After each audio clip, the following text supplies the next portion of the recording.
and welcome to the December 2017 edition of Community Focus, presented by the Friends of MCTV. I'm Linda Malakadelli, your host for this month's program.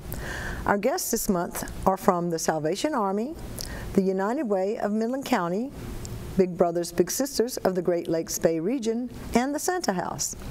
Our first guest today is Captain Brian Goodwill, Executive Director of the Midlands Salvation Army. Welcome to our show, Brian. Welcome. I'm glad to be here. Thank you. Captain, please tell us the mission of Salvation Army, who they serve, and where is it located? Well, we're located really all around the area, but for Midland County, we're located right on Waldo Road at 330 Waldo Road, but we certainly serve a much larger region than that. We serve the whole county here at the Midland location, and our mission is really twofold: to preach the gospel of Jesus Christ and to meet human needs in His name without discrimination. And so the folks that we serve are really the people of our own community.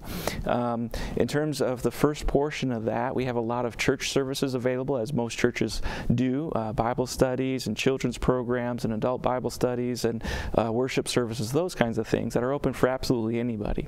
In terms of our social service ministries, that meeting the physical needs of individuals in our community, we're serving the Midland County residents living in poverty especially, and so anybody needing help with those type of assistance, they come, they meet with one of our caseworkers, and we just kind of go through the basics of how many people are in their household, what's their income level, and do they live in Midland County, and we try our best to serve that population.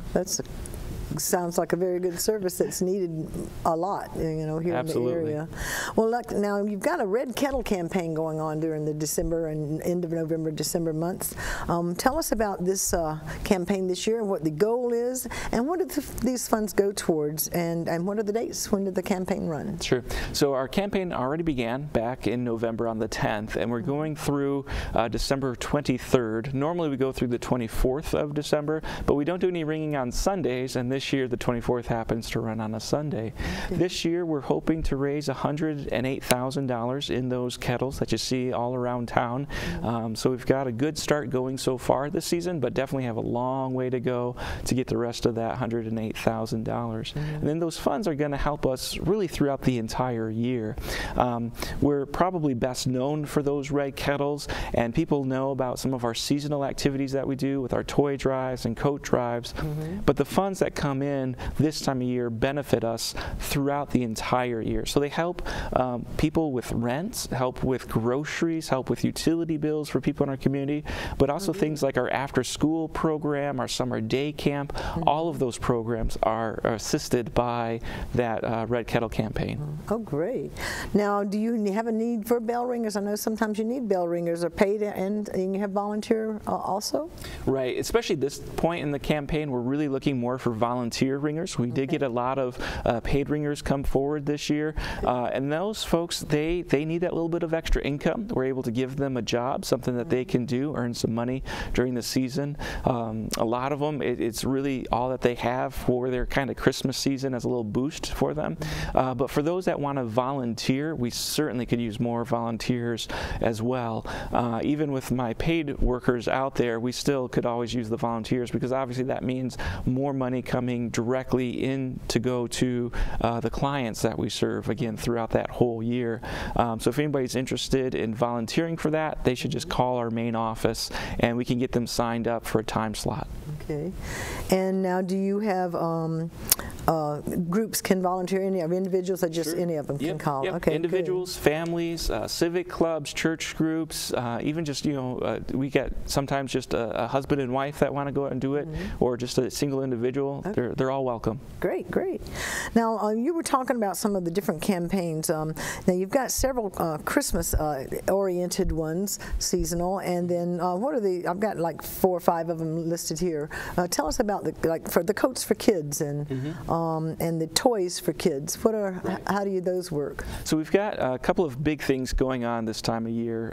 One, the Coats for Kids program, where we accept donations of coats, both new and gently used, and we have collection boxes really throughout the community.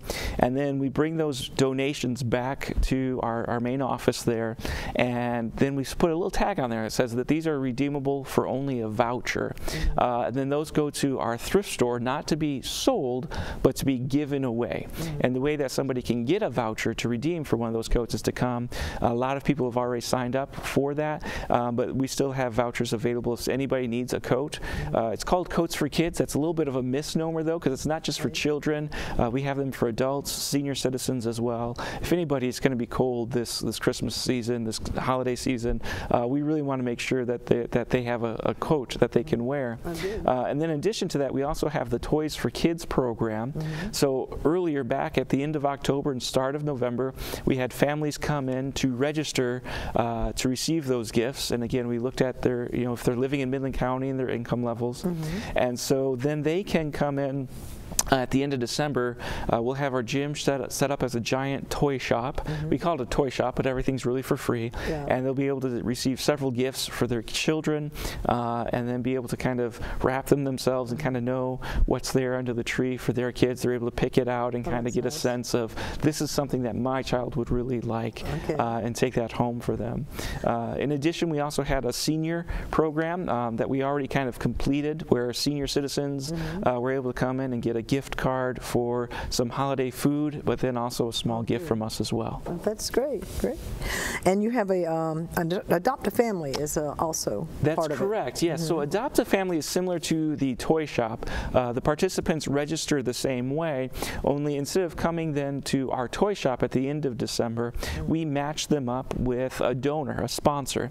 And that sponsor can choose what size family, how many people within that family, and we're able to match them up so then they purchase the gifts directly for the children of that home, and also sometimes a few things for mom and dad, maybe some household items and some groceries as well. And then they can either deliver it directly to the family, they can meet at the Salvation Army and have the family meet them there. Some like to remain anonymous, and so they'll drop it off at the Salvation Army, and we'll contact the family and tell them, hey, your stuff's all arrived, and so that they're able to come and pick up those gifts. That's a great idea.